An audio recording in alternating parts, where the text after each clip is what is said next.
Los antecesores de Parménides consideraron el mundo físico como algo dado y a partir de ahí encaminaron toda su indagación, por un lado, hacia la identificación de una materia básica como principio y fundamento de todas las cosas, y por otro lado, hacia la explicación general del cambio físico teniendo en cuenta las regularidades observables en el universo. Parménides, en cambio, no se pregunta cuáles son los elementos constitutivos de la realidad ni cómo se comportan, sino que se interroga por la realidad misma, por el ser de la realidad, esto es, por el propio hecho de ser. Parménides, consciente de la importancia del paso gigante que se propone llevar a cabo, elige una puesta en escena eminentemente didáctica, un poema, para comunicar su mensaje e inventa a partir de cero un método adecuado. El comienzo del poema, un fragmento que se conoce como proemio, describe precisamente el viaje que lleva a cabo alguien que quiere saber y que, por ello, busca un maestro, representado por una diosa anónima.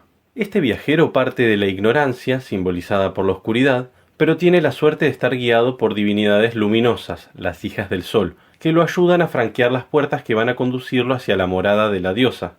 Esta lo recibe amistosamente y acepta dictarle un curso de filosofía. Bueno, Parménides no lo dice así, pero supongamos que sí. El curso comienza con una suerte de programa de estudios que dice lo siguiente.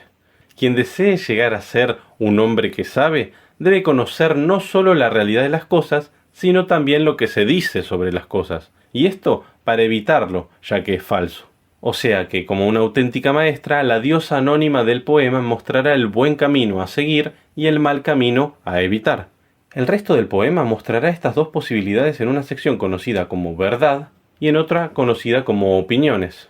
Una vez presentado este programa, el poema expone el fundamento filosófico de cada posibilidad, tanto del contenido verdadero como del ilusorio, y lo hace mediante la imagen del camino, ya adelantada en el proemio, que corresponde a dos tipos de métodos. Uno de los caminos, el de la verdad, será considerado necesario. El otro, el de las opiniones, se mostrará como un callejón sin salida, o peor aún, un círculo vicioso. Pues bien, yo te diré, dice la diosa, cuáles son las únicas vías de investigación que son pensables. Una, que es y que no es posible que no sea, es la senda de la persuasión, pues acompaña a la verdad. La otra, que no es y que es necesario que no sea, es un sendero que nada informa, pues no podrías conocer lo que, por cierto, no es, ni podrías mostrarlo. Para Parménides, entonces, hay dos únicas vías, pero solo una de ellas viable. La primera, que es y que no es posible que no sea, ya que para Parménides solo podemos pensar algo que es. Pensar es, para Parménides, pensar el ser. Lo que es, lo que se piensa y lo que se enuncia se corresponden entre sí. Solo se piensa y se dice el ser. El lenguaje, entonces, se refiere al pensamiento, hace referencia a lo efectivamente pensado. De lo contrario, se transformaría en un lenguaje no significativo. Por su parte, el pensar es tal en tanto se refiere a algo que es. La otra vía, como habíamos dicho, se desecha, porque pensar es pensar algo que es. No se puede pensar lo que no es, ni siquiera podrías indicarlo señalándolo, porque no es. Este camino es intransitable, impensable e inexpresable. Sin embargo, lamentablemente, hay filósofos que siguieron este camino confundiendo el hecho de ser con los entes que lo poseen. Y como los entes, o sea las cosas, nacen y mueren, filosofaron como si el hecho de ser fuese relativo, como si el hecho de ser pereciera con los entes y dejaran de ser o se convirtieran en nada. Pero Parménides rechaza la afirmación no es como imposible, ya que lo que no es, nadie puede conocerlo ni expresarlo, por lo tanto lo que nada es o la nada no existe y por lo tanto tampoco puede existir. Una vez reconocido como el único camino posible, pues el segundo resultó ser autocontradictorio por tener que afirmar primero el ser para luego negarlo, Parménides despliega una serie de caracteres del primer camino. Parménides plantea que hay un único ser, ya que si hubiera dos o más, lo que diferenciaría a uno de otro es que cada uno de ellos no es el otro. Lo que se diferencia del ser es lo que no es, esto es, la nada. Pero como la nada no es nada, resulta que no puede haber diferencia alguna, y no puede haber, en consecuencia, sino un solo ente. Así como el ser es único, también es inmutable. En efecto, si cambiar es dejar de ser lo que se es para pasar a ser lo que no se es, y lo diferente del ser es la nada, y la nada no es nada, el ser no puede cambiar. Además, siguiendo la lógica anterior, podemos concluir que el ser es inengendrado e incorruptible, ya que nunca se originó ni nunca se terminará. Nacer es pasar del no ser al ser, pero la nada no es nada y por eso siempre tuvo que haber sido el ser, ya que es imposible provenir de lo que no es. Y lo mismo para su fin, porque después del ser sería la nada. lo cual es imposible. Detengámonos un poco en este punto.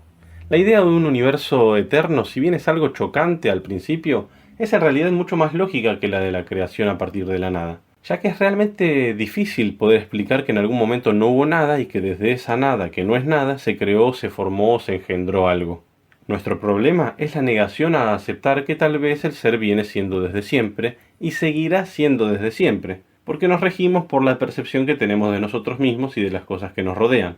Si todo empieza y termina, ¿por qué el universo no? La eternidad puede entenderse de dos maneras diferentes.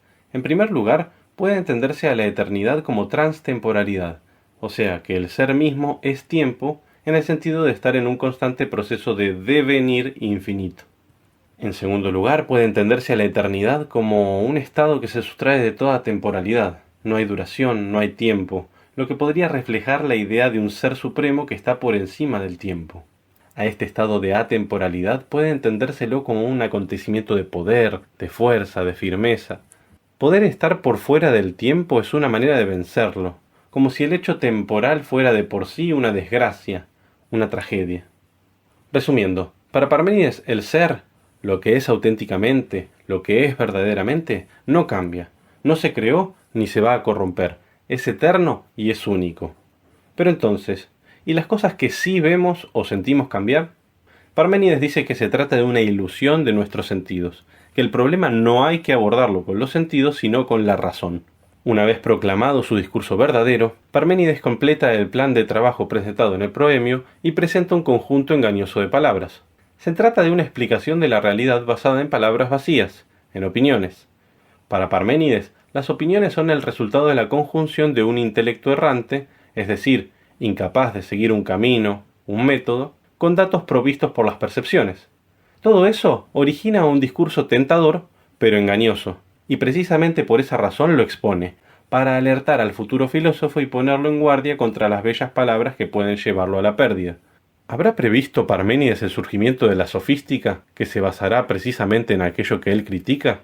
Bueno, espero que les haya gustado este video, y si es así, suscríbanse al canal, así YouTube les avisa cada vez que subo un video nuevo.